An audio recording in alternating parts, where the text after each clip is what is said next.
Я хочу сделать видео о подкладывании дров. Сейчас середина ноября. Так, попробую. То есть я работаю одной рукой. Ну вот просто дрова у меня прогорели. Дверцу я уже приоткрыла. Она была приоткрыта, когда я начала записывать видео.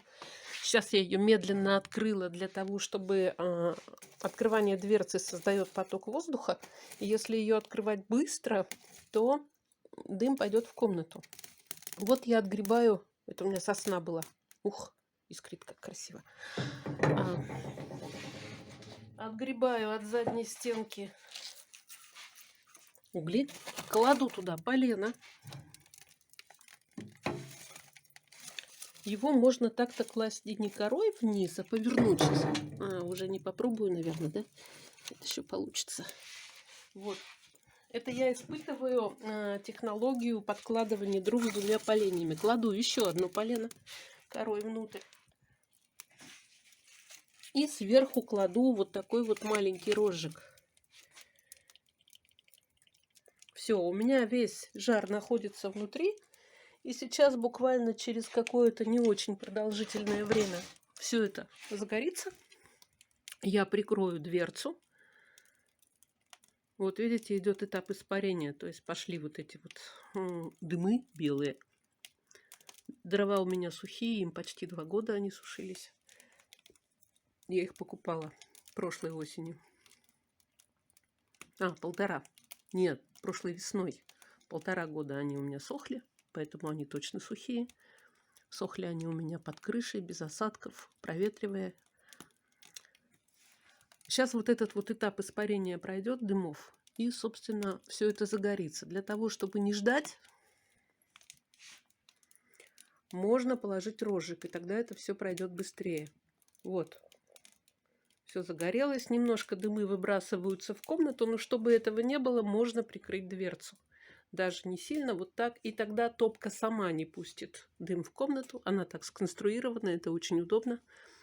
Все современные топки так устроены.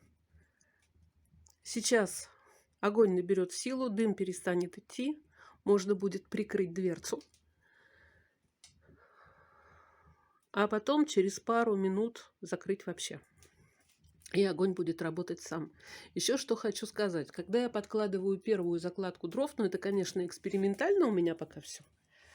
Я вообще считаю, что я как бы впервые этой осенью научилась топить камин, хотя работаю с каминами с 2004 года. Но как-то вот у меня не получалось. Ну еще у каждого камина свой характер. У каждого дома своя погода и своя роза ветров. И вообще все свое. Вот, так что я хочу сказать. Первая закладка дров у меня, которая прогорела, она работала на всех открытых задвижках. Сейчас, когда я положила вот эти вот 2 полена, я уже немножечко прикрою задвижку на трубе и посмотрю, как у меня это повлияет на процесс горения. Топка и дымоход у меня полностью разогреты, поэтому я уже могу играть задвижками.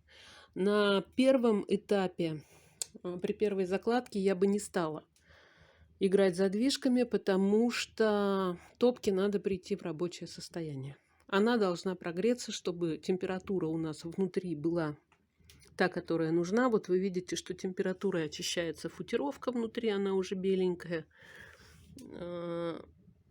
Потолок футировки, крышка футировки, она тоже светлая. И, в общем-то, температура у меня здесь хорошая, и все горит нормально.